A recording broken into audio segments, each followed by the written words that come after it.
Hi, I'm Sinéad and I teach yoga and qigong, and I'm going to teach you 3 exercises for lower back pain and preventing lower back pain. Lower back pain is what I get asked about probably most often of all kinds of health problems, so I hope this is helpful to some of you. Exercise number 1, you're going to have your feet about hip width or wider if you want a bigger stretch, and bend your knees just a little bit, not like, but a little bit. You're going to take your hands and put them on the back of your hips, and then with the knees slightly bent, start to push your hips forward, to the side, to the back, and to the other side. And just keep going in a big circle, and breathe while you do this. Inhaling to the front, exhaling to the back. Try to relax your feet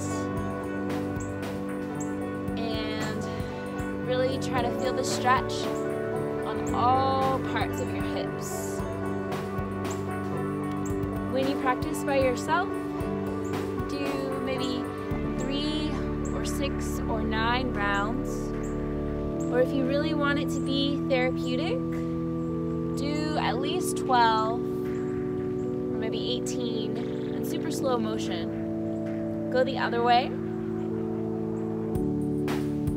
And when you rotate your hips, make sure you're really feeling what you're doing rather than thinking about your day or whatever else is going on in your life. When you feel your hips, start to realize where you're tense, and then you can consciously let that go as you move through the circle.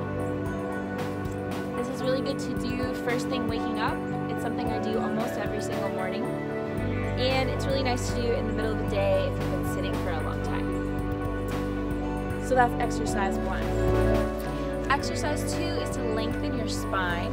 So you're going to stand with your feet wide again, knees just a teeny tiny bit bent, and then you're going to interlace your fingers. As you breathe in, you'll lift your palms up, flip them at the level of your mouth, and stretch all the way up. You can even look up just slightly.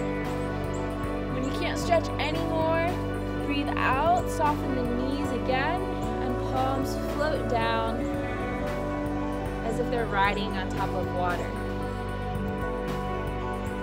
Do it again. Inhale, press through the feet all the way through the legs, the spine, the arms, the eyes. Picture your spine getting longer. And breathe out, float back down. Floating is really fun. You can do this on your own about 9 times.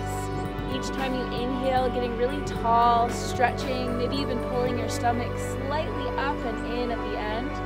Exhale to float down. And this helps to lengthen the spine and prevent kind of poor circulation that tends to occur between the discs of the spine. The last exercise is actually side bending. So feet same position. Just reach one arm up and then keep reaching up and go over. Try not to go over, go up. Exhale, over. And you can either hold and gradually go down with each exhale, or you can right away go to where you feel a stretch and then take some deep breaths there. If it feels good, you can just move from side to side, or you can pause on either side and hold the stretch with long, deep breaths. Just make sure your reaching arm is opposing your bottom leg, equal and opposite. So not too much press and not too much reach, equal. A more advanced version of this is to have your feet together or almost together. And then you'll have your fingers interlaced either directly above your head or slightly in front of your head. You can also grab one wrist. Then you'll stretch up, your belly is slightly in, and you'll bend to the side. One important thing with this one is that your back tends to arch, or your ribs tend to stick out maybe.